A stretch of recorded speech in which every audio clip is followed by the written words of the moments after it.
What price would you pay? What price should you pay to be able to store information online forever?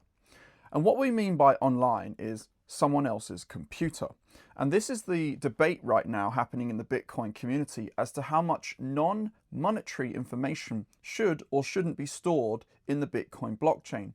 And what is the Bitcoin blockchain? It's other people's computers all around the world, the Bitcoin nodes. And guess what? The Bitcoin nodes are volunteers.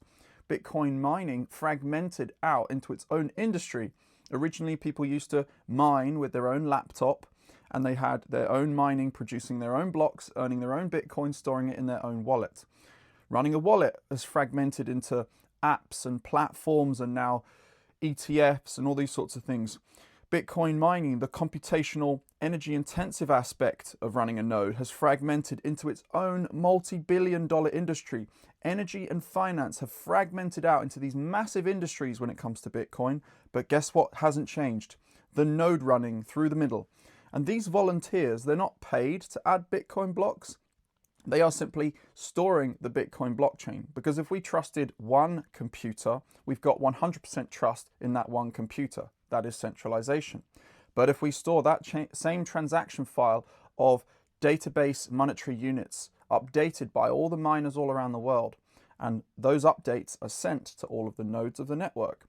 If there's not one computer, but 1,000 computers, we've distributed the trust among 1,000 people. It shifts the percentage to trustless.